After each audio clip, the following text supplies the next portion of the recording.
மது ஒழிப்பு கையெழுத்தினாரு. அடுத்தது அக்கா சொன்னாங்க, நாங்க ஆட்சிக்கு வந்தா திமுக தலைவரை நடத்தக்கூடிய மது கடைகளை மூடப்படும் சொன்னாங்க. ஏதாவது ஒண்ணு நடந்ததா? நடந்தது எல்லாம் என்னன்னா, கள்ளக்குறிச்சியில கள்ளச்சாராயம் அருந்தி 59 உயிர்கள் பலியானது தான் நடந்தது. இதுதான் அவங்களுடைய சாதனை. அது மட்டுமல்ல, அனைத்து துறைகளுமே பின்னேறி கொண்டிருக்கிற தமிழகம் ஒரே ஒரு துறையில மட்டும் முன்னேறி இருக்குது. என்ன துறை சொல்லுங்க? டாஸ்மாக் துறை.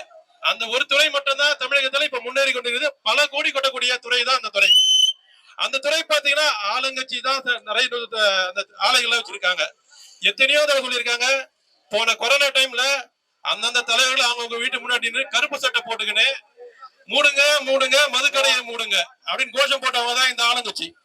ஆனா இப்ப என்ன பண்றாங்க? மூட முடியாது மூட முடியாது. ஏன்னா அவங்க தலைவர்களுடைய வருமானம் கெட்டு போயிடும். அதனால ஆளுங்கட்சியினுடைய மது ஆலைகள் மூடப்படாது. அதே போல சொன்னாங்க, 10 மணிக்கு மேல எங்கேயாவது கடை திறந்துருக்கு பாத்துறீங்களான்னு கேட்டாங்க.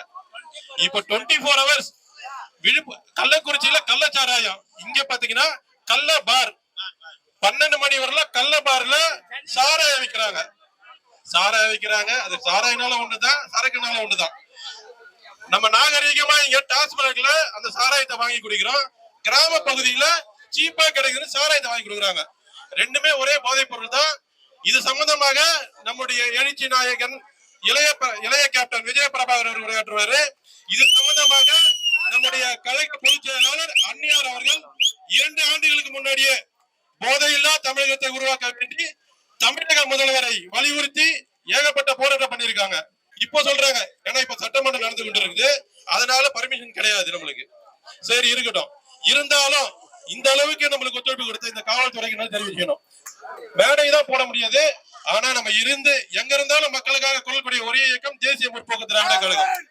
எந்த ஒரு சாதனையும் செய்யாமலேயே பல சாதனைகளை செய்து கொண்டோம் என்று தம்பட்டம் அடித்துக் கொண்டிருக்கும் இந்த திமுக அரசை கண்டித்து இன்று தமிழகம் முழுவதும் ஒரு குக்கிராமம் இருந்தாலும் சரி, அந்த இடத்திலையும் தேசிய முற்போக்கு திராவிட கழகத்தின் சார்பாக மிகப்பெரிய கண்டன ஆர்ப்பாட்டம் நடைபெற்றது.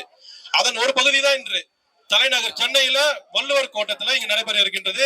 இந்த கூட்டத்திற்கு வருகை தந்திருக்கும் அனைத்து நம்முடைய கழக நிர்வாகிகளும் தொண்டர்களும் பொதுமக்களும் மிகுந்த காவல்துறைக்கு ஒத்துழைப்பு தந்து அவருக்கு எந்த ஒரு இடையூறும் இல்லாம இந்த பேரிகார்டு அமைச்சிருப்போம். அந்த பகுதிக்குள்ள வந்துருங்க. தம்பி அவர்கள் இன்னும் சற்று நேரத்தில் வீட்டில் இருந்து கிளம்பிட்டாரு. இன்னும் சற்று நேரத்தில் இந்த சம்பவம் நடந்த கண்டன ஆர்ப்பாட்டத்தை கண்டித்து நடைபெற இருக்கின்ற இந்த ஆர்ப்பாட்டத்திற்கு வருகை தந்து விடுவார்.